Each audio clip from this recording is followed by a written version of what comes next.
That reminds me, Brooke Baccarat is dead. Thanks. Yeah, you're welcome. So is Chris Christopherson. Which also sucks. So I had the same reaction 2 people in a row.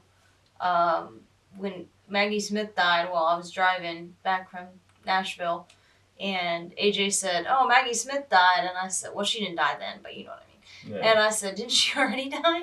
And then he said a couple days later, "Chris Christopherson died," and I'm like, "Didn't he already die?" It's like, imagine being so removed from the social consciousness that you're just dead already. No, here's like the they thing. hit the second death before they hit the first death. You know? Here's the thing. I mean, not really, but here's the thing. I think I'm from the timeline where they died earlier. You think you're from that timeline? I'm from that timeline. Well, considering how many crisscrossed into this people like that you caused to die when you show up at their shows, I believe it. Like, yeah, I got a bad track record for that. Erin and I went to see Tom Petty. He died a few months later. Who else did I kill? That's the only one. no, Mike Nesmith. Oh yeah, yeah. AJ She's and I trying went to to see Mike she's trying to Nesmith. block that out. She's trying to block that out because he's so. AJ and I went Can't to believe see the Monkees with just Mike and Mickey. Which was a And- COVID super spreader event, by the way. Yeah, 'Cause we only know that because we immediately got got it it. after. So bad. And there were exactly 3 different kinds of people there, right? So there were the people who saw the Monkees originally, there was MTV 80s reboot guys, and then there were children that confused the other 2 groups of people. What were we? We were the the children children. that confused. They're like, why do you like the Oh. Monkees? It's like, because they're You guys good. are children. Apparently. Compared to Goodness them, gracious. holy cow. Even the 80s ones had like AARP mags, just like folded in half, stuck in their back pocket. Yeah, Like, we're gotta in prepare. our 30s and they're the children. Yeah, exactly. Anyway, back on track. That On was my way tracks. back when we played a song. That was Vampire Girl by Jonathan Richman, formerly of the Modern Lovers. So this is from his album from 1995 called, oh goodness, I can't remember what it's called. But his Wikipedia article is very hard to read.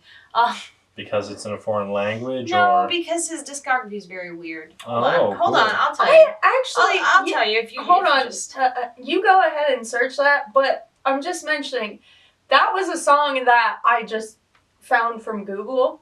Mhm. I think we had another show where we played a Jonathan Richman and the Modern Lovers song. That was just one that I Googled. And I was I like, think this we is did. great. I think it might have been on the last show, actually, on the ice cream show. Which makes sense. I mean, I like the Modern Lovers. I only know the album The Modern Lovers, but it's great. The album is called "You Must Ask the Heart." He recorded it like using whatever musicians could make the session, and man, it's cool. It's weird. I listened to a couple other tracks like briefly, and it's pretty fun. Before that, we played "Vampire Blues" by Neil Young. I don't have much to say about that one, other than how does anyone? it was pretty.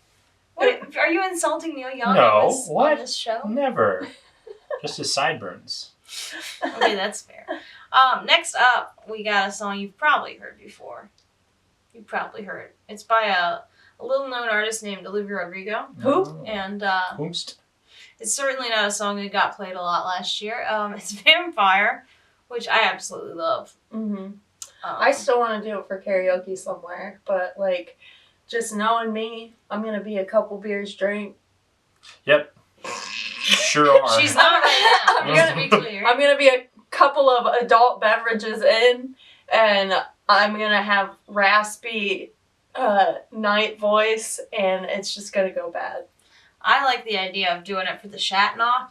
The competition we haven't done yet. This is going to be a good break. We have to talk about the Shatnoff now. So the Shatnoff is this idea I have where you take a hit song or just a song released in that year, and this is like in December, and you have to do a cover of it as William Shatner might. So like for this one it'd be like, I hate to give the satisfaction asking how you're doing now. How's that castle built off people you pretend to care about? Just what you wanted. Look at you, cool guy. Well, Got it. what I think is funny is, okay, we were talking about this around like Christmas time last year, right? Mm-hmm. Mm. Which, by the way, we We do a live stream on Yes, Christmas. we do. Well, not on Christmas, but we do a live stream where we just sing Christmas songs. It's pretty fun. And then she pitched us the Shatnoff, like, after we were done recording that. And her and I picked the same song. Yeah. And which it was Vampire. And, like, I mentioned I wanted to do Vampire, and she's like, I don't know, I kind of wanted to do Vampire. Well, but it's going to be off the table this year, because it'll only be 2024 songs, so. Oh. Unless we pick the same 2024 song. Anyway, guys, here it is. Vampire, Lou Rodrigo, One Mind Tracks.